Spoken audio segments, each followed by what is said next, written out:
Assalamualaikum warahmatullahi wabarakatuh. Selamat malam teman-teman Lintang Kemukus semuanya. Kali ini Lintang Kemukus mau melanjutkan cerita tentang pendaki dan pencari jenazah. Di kisah yang lalu, kelima pendaki Gunung Buta itu mengalami peristiwa-peristiwa aneh dan belum sempat dilanjutkan ceritanya. Maka dari itu, di dalam episode kali ini Lintang Kemukus mau menceritakan kisah-kisah yang belum lengkap di episode pertama. Baiklah teman-teman Lintang Kemukus minta maaf sebelumnya. Mungkin di dalam cerita ini ada nama, tempat, ataupun kejadian yang sama dengan teman-teman atau saudara-saudara Lintang Kemukus semuanya. Lintang Kemukus memohon maaf. Mari kita lanjutkan ceritanya. Wulan juga melihat ada makhluk aneh di tasnya yang dibawa Dito, di gendongannya itu. Dan makhluk itu melihat ke arahnya dan senyum kepada Wulan. Yang Wulan sendiri tidak mengerti apa yang terjadi saat itu.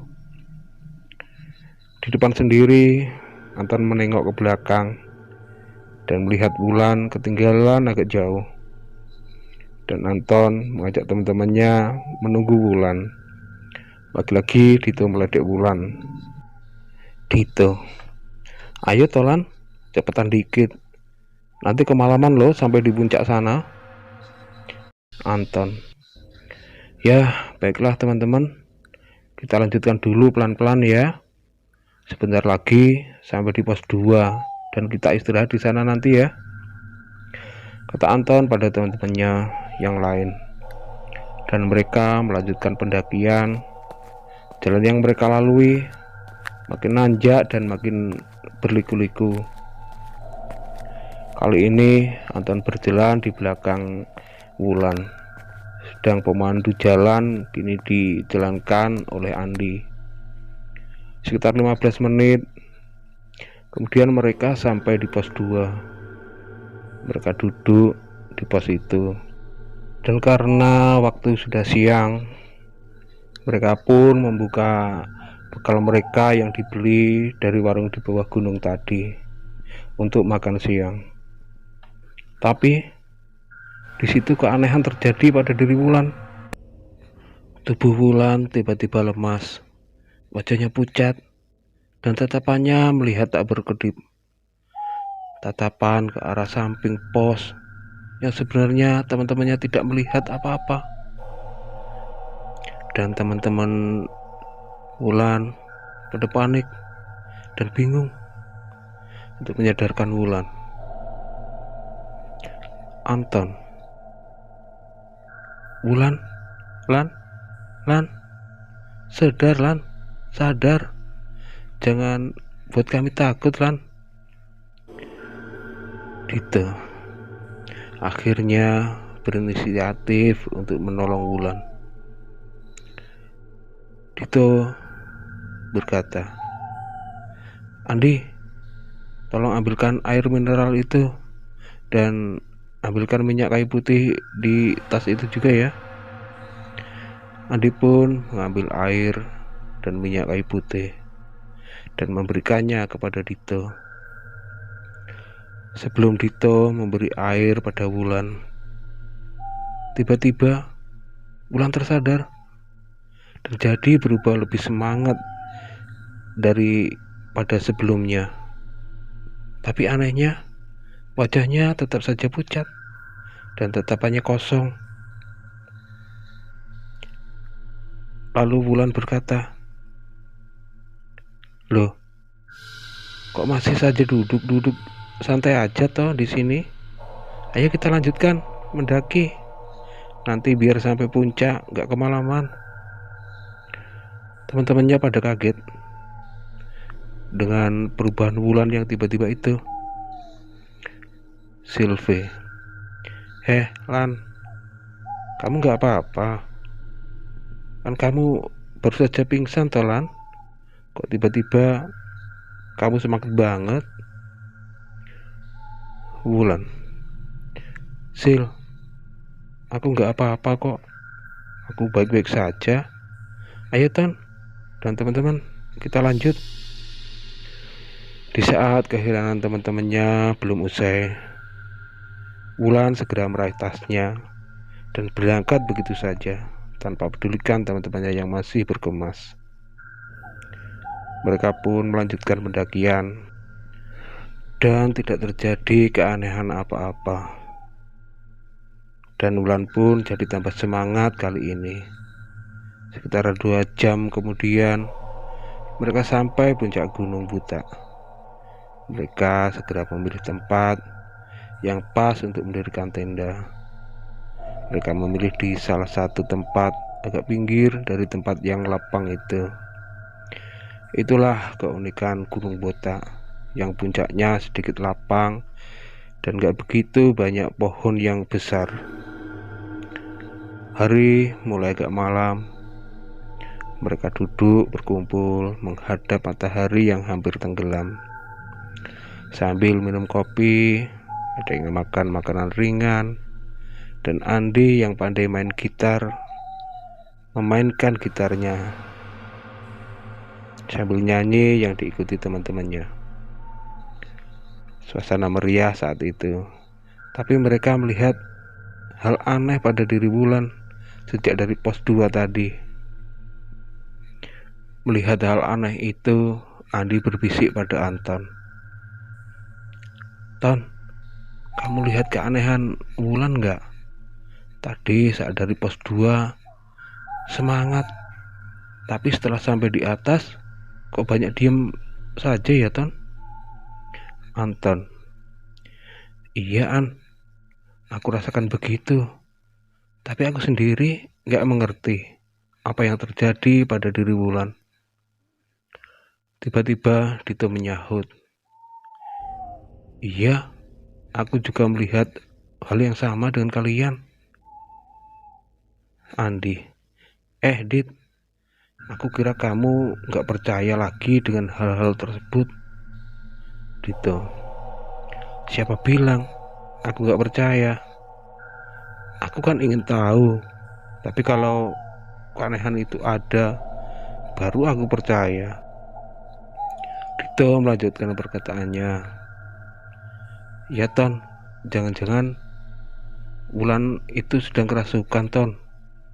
Kulihat sejak tadi, biar dia semangat kayak gitu, tapi lihat wajahnya masih saja pucat dan tatapannya kosong.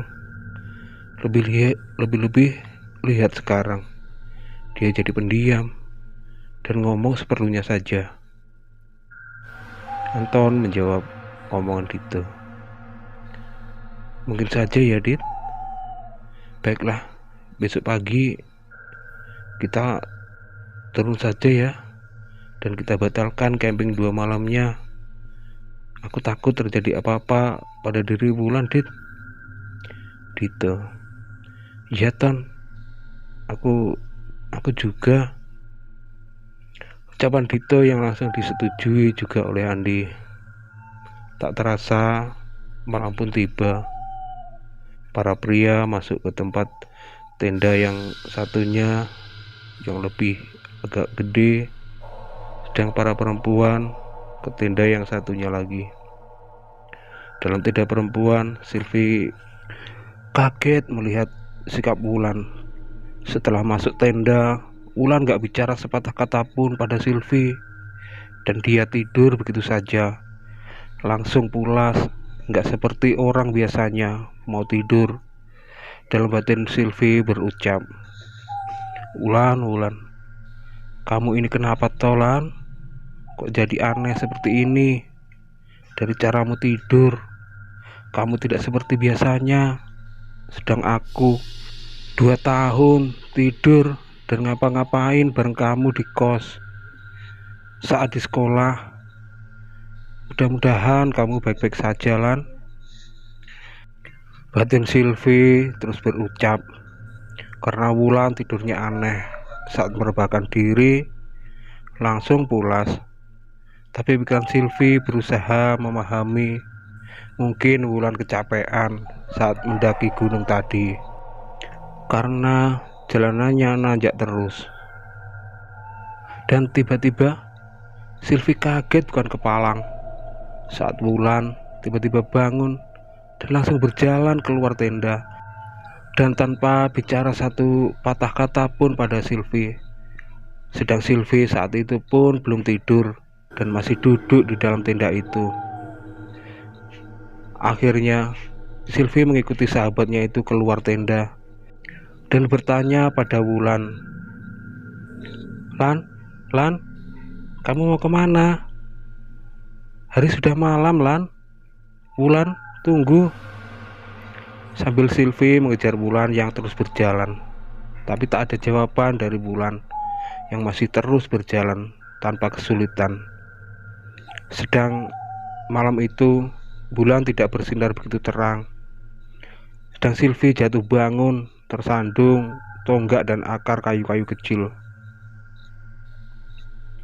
Sementara itu di tenda pria, Dito tiba-tiba bangun untuk buang air kecil di belakang tenda. Setelah selesai, Dito sempatin menengok tenda perempuan, dan Dito pun kaget melihat tenda dalam keadaan kosong. Buru-buru Dito membangunkan teman-temannya yang lain, dan mereka pun pada kebingungan. Dalam kebingungan, mereka mencari keadaan dua teman perempuan mereka sambil memanggil-manggil namanya. Anton, Wulan, Sylvie, kalian di mana? Wulan, Sylvie. Beberapa saat mereka tidak mendapatkan jawaban. Akhirnya mereka memutuskan untuk mencarinya. Andi, kemana ya Ton? Dit, Sylvie dan Wulan pergi, kok nggak bangun kita ya? Anton, ya nggak tahu lah. An, orang kita sama-sama baru bangun. Dit, kamu nggak ambil senter tadi? Dito, ya enggak lah Ton, orang bingung campur gugup kok. Mereka pun terus mencari, dan malam pun semakin larut. Tak lama kemudian, di depan mereka samar-samar terlihat dua bayangan wanita yang gak begitu jauh dari mereka. Dan rupanya itulah Wulan dan Sylvie. Mereka pun segera mendekati Sylvie dan menanyakan apa sebenarnya yang terjadi sambil berbisik. Sedang Wulan berdiri di depan mereka sekitar 10 meteran dan dia mematung. Anton, Sylvie, apa yang sebenarnya terjadi? Sylvie, gak tahulah Ton. Tadi tiba-tiba Wulan bangun dari tidurnya sudah kayak gitu, gak mau bicara dan bangun begitu saja langsung jalan, dan aku ikuti sampai di sini tadi. Anton, begitu kamu juga gak bangunin kami di tenda sebelah toh Sil? Sylvie pun menjawab, Aku sedang gugup Ton. Tak begitu lama, Wulan pun berjalan lagi, dan temannya mengikuti dari belakang, agak jauhan. Suasana malam yang agak gelap, agak remang itu menambah suasana jadi agak menakutkan buat mereka.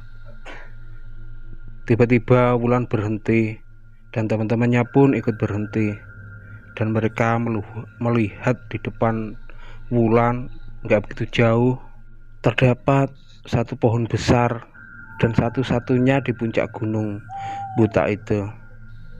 Di bawah pohon itu ada makhluk hitam besar yang tidak begitu jelas rupa wajahnya. Kedua makhluk itu kayak sedang melakukan ritual penyambutan.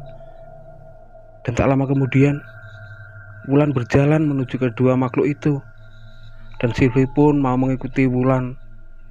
yang tiba-tiba ditarik saja tangannya oleh Anton. Anton, Sil, mau kemana kamu? Jangan sembrono kamu. Sylvie, Ton, aku menolong Wulan. Mau diapakan Wulan oleh makhluk itu? Anton, jangan gegabah, Sil. Tunggu saja dulu. Kita semua sama-sama nggak mengerti apa kejadian ini semua. Sylvie, terus bagaimana Ton Wulan kalau tidak kita tolong? Anton, sudah, tunggu saja dulu. Kita lihat apa nanti yang akan terjadi, baru kita ambil tindakan. Akhirnya mereka berempat hanya bisa diam sambil menunggu apa yang akan terjadi pada sahabatnya itu, dan tidak mengerti apa yang harus mereka lakukan untuk menolong sahabatnya Wulan. Dan Wulan pun sudah mulai mendekat ke arah dua makhluk itu, yang seakan kedua makhluk itu sudah menunggu Wulan di sana.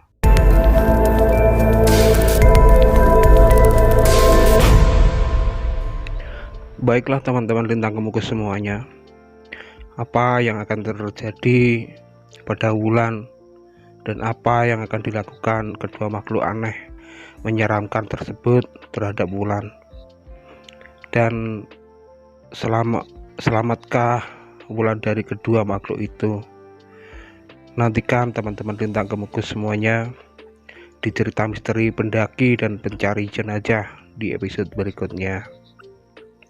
Sebelumnya buat teman-teman, like, comment, and subscribe dulu, dan dimanapun tempatnya dan dengan siapapun temannya, lebih baik teman-teman, saudara-saudara Lintang Kemukus semua, jaga diri, jaga perkataan, dan jangan lupa selalu berdoa, selalu mendekatkan diri kepada Tuhan Yang Maha Esa menurut keyakinan masing-masing.